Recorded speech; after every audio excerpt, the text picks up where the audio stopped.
Hey everyone, welcome back to Whisper Us, Real Stories. I'm your host, and today we're diving into one of the most emotionally complex relationship situations I've ever encountered.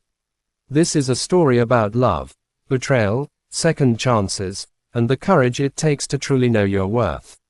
Before we begin, I want to say that if you're going through something similar, you're not alone.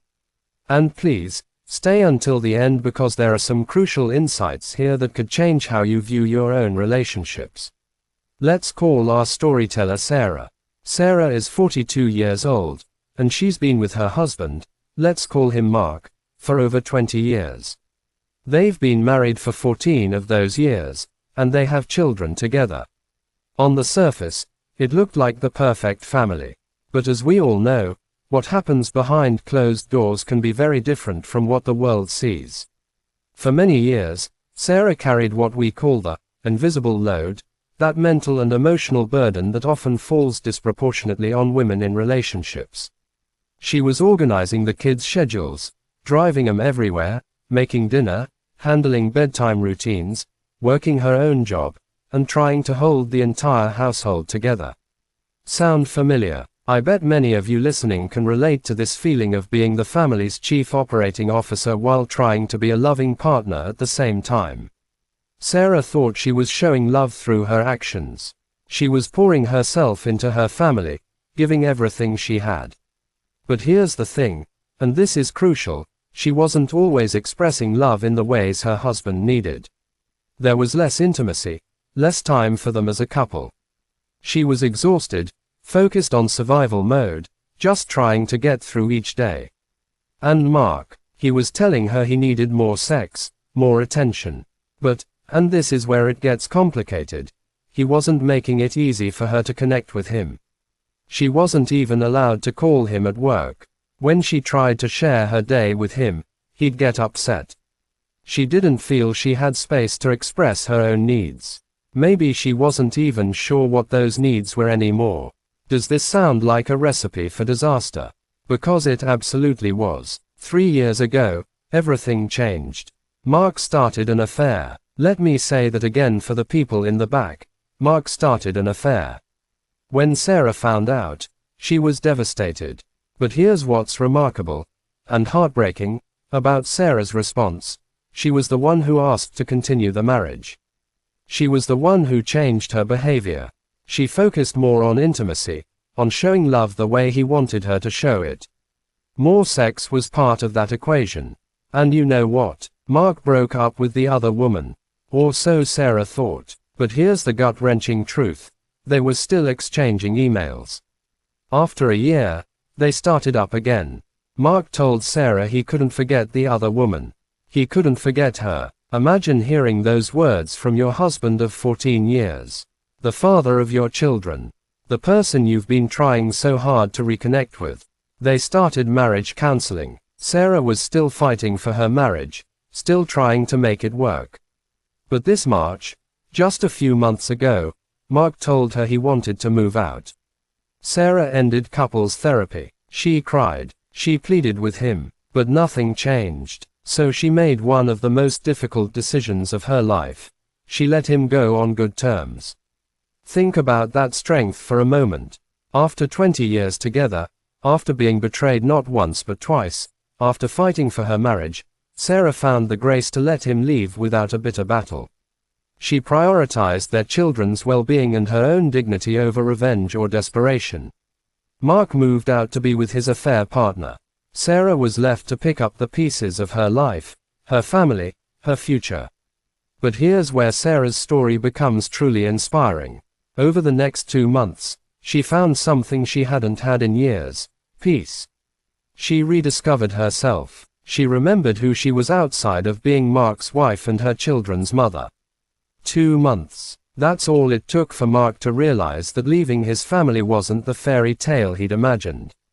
He was lonely, desperately lonely. He broke up with the affair partner, though, tellingly, he was still talking to her. And now he wanted to come back. Not just wanted, he needed to come back. Right now. Mark admitted he hadn't given his all to saving their marriage before, but he was ready now. He was a changed man, he said. He just needed a chance to prove it. But, and this is the kicker, he couldn't prove it if Sarah rejected him by not letting him move back in immediately. He was pressuring her about sex again. He was framing her very reasonable caution as rejection. He was telling her she was invalidating his feelings because she wouldn't comfort him the way he wanted. And then came the manipulation that made my blood run cold. He said he didn't know what he would do when he got more desperate and lonely. Let me be crystal clear about what's happening here. This is emotional manipulation. This is a man who left his wife for another woman, who betrayed her trust not once but twice, who is now trying to guilt and pressure her into taking him back on his timeline, not hers. Sarah is torn, and who wouldn't be? She misses the good times they had together. They were a great team, she says. 20 years of history doesn't just disappear. But she's also found her peace. She's in a good place. She has clarity about what happened and what she needs going forward. Mark's response to her need for time.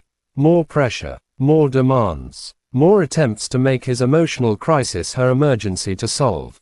He wants her to be more affectionate with him, and then everything will be all right.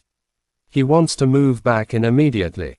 He wants her to comfort him and validate his feelings while dismissing her very reasonable doubts and fears.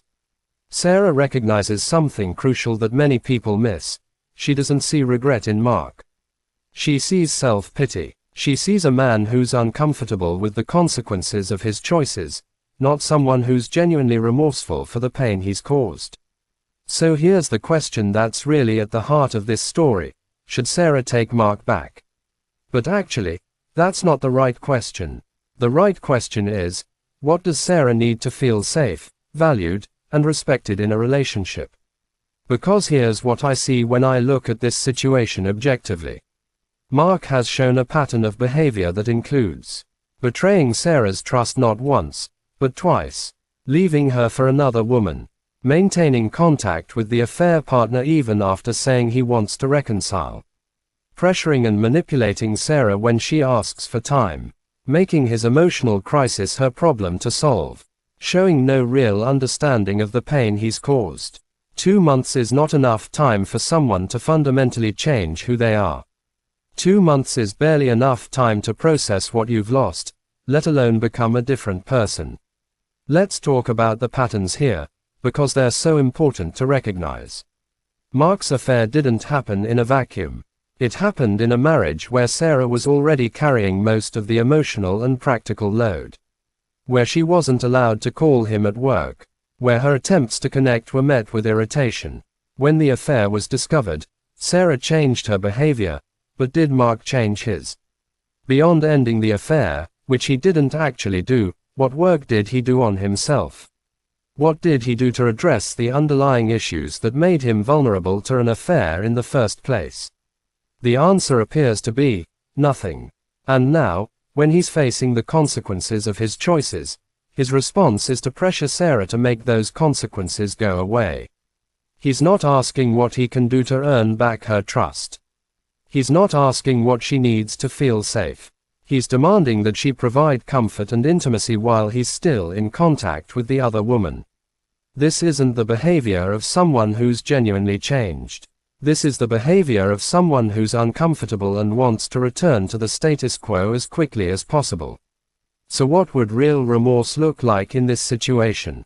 Real remorse would mean completely cutting contact with the affair partner, giving Sarah all the time she needs without pressure or manipulation, seeking individual therapy to understand why he made the choices he did, being transparent about his whereabouts and communications, focusing on what he can do to earn back trust rather than what Sarah should do to make him feel better, accepting that forgiveness and reconciliation are gifts that cannot be demanded. Real remorse would mean understanding that trust is rebuilt through consistent actions over time, not through promises and pressure.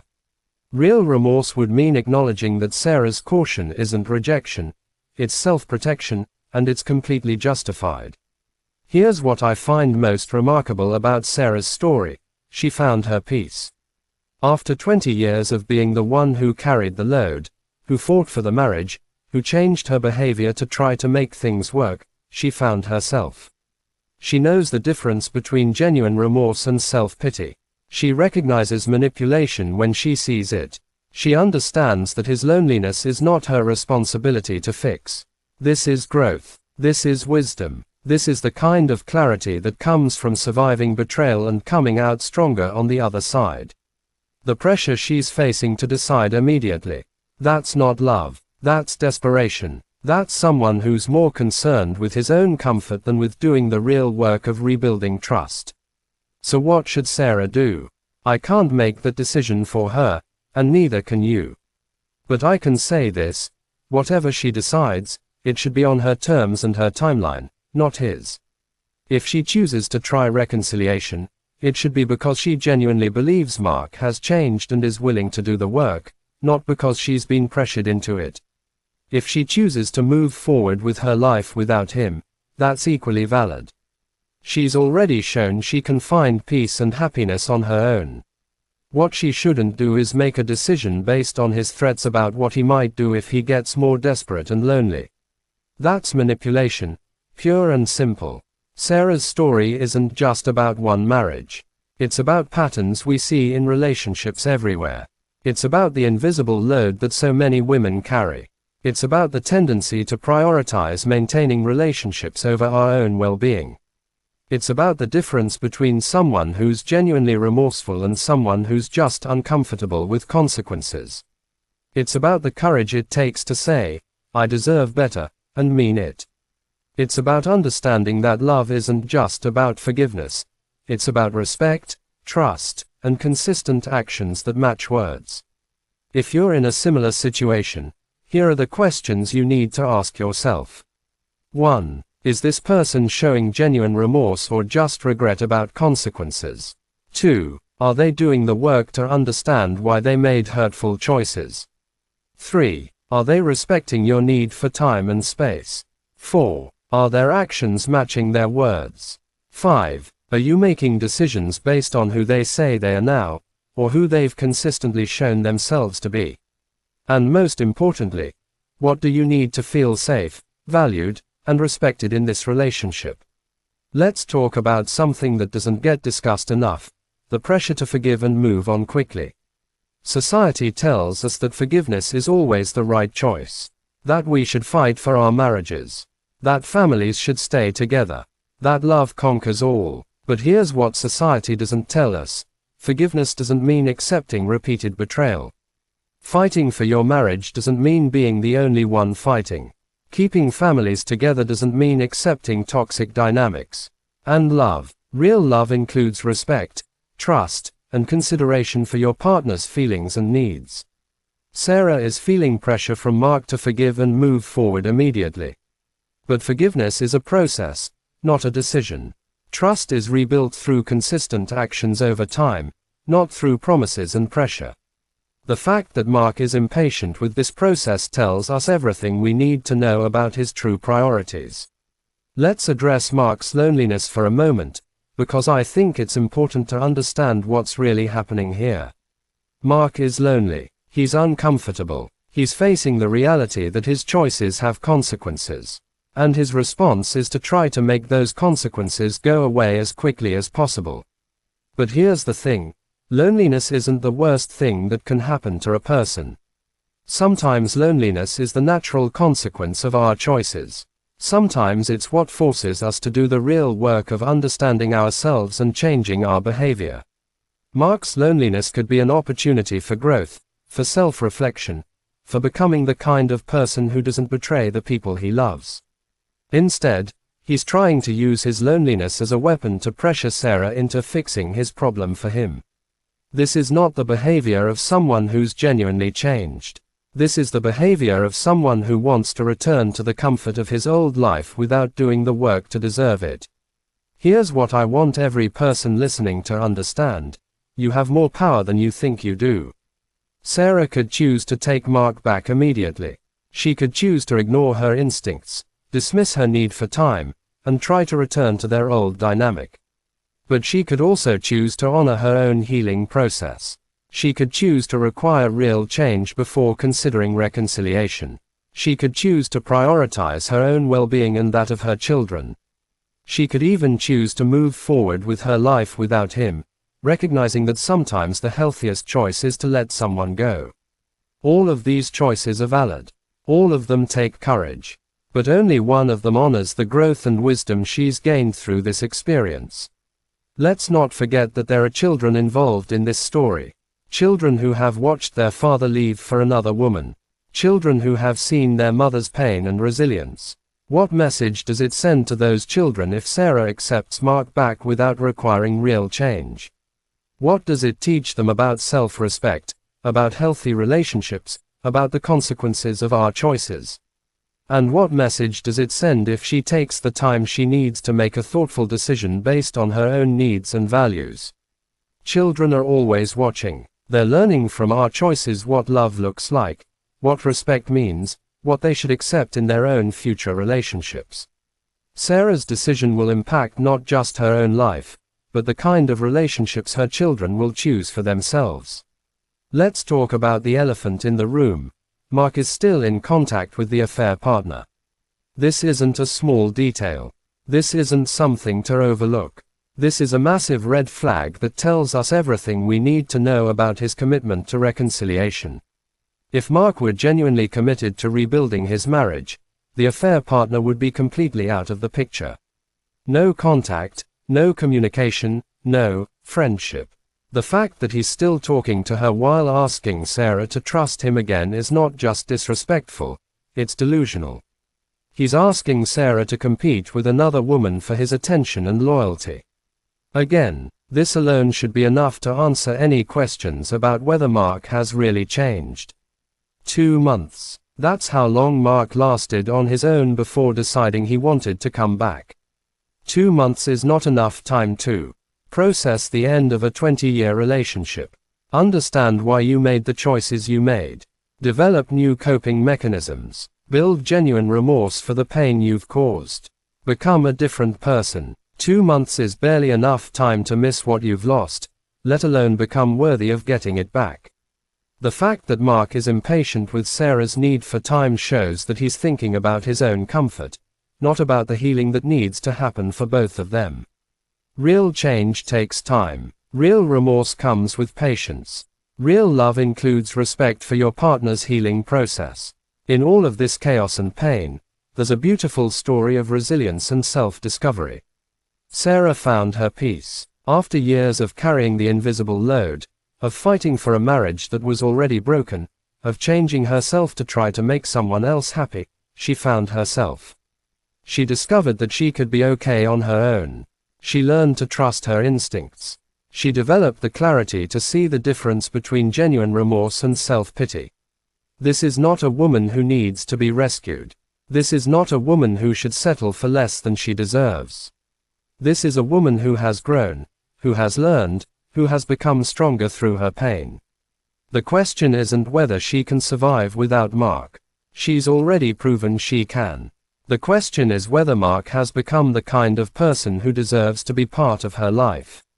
Let's name what's happening here, because it's important to recognize these patterns.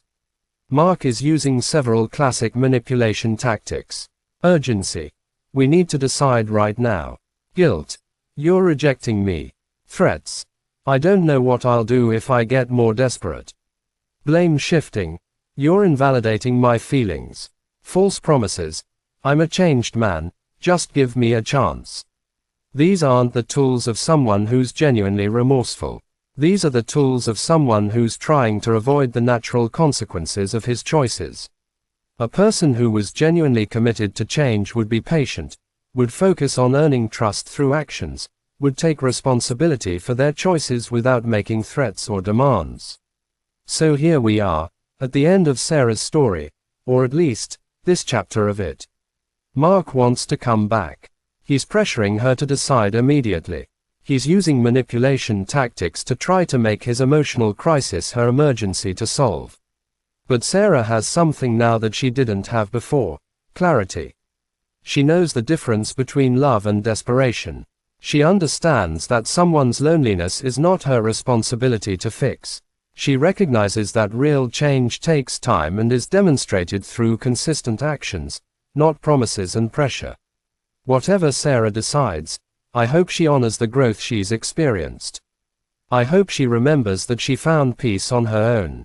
I hope she requires any partner, whether it's Mark or someone else, to match her level of emotional maturity and self-awareness. Most of all, I hope she remembers that she deserves to be chosen, not just when someone has no other options, but every single day. To everyone listening who might be in a similar situation, you are not responsible for fixing someone else's regret. You are not required to forgive on anyone's timeline but your own. You are not obligated to accept less than you deserve because someone else is uncomfortable with the consequences of their choices. Your healing matters. Your peace matters. Your growth matters. And sometimes, the most loving thing you can do, for yourself and for the other person, is to require real change before considering reconciliation. Thanks for listening to Whisper Us, Real Stories. If this story resonated with you, please like this video, subscribe to our channel, and share it with someone who might need to hear it. Remember, you are stronger than you think, you deserve more than you've been accepting, and your story isn't over yet. Until next time, take care of yourselves and each other.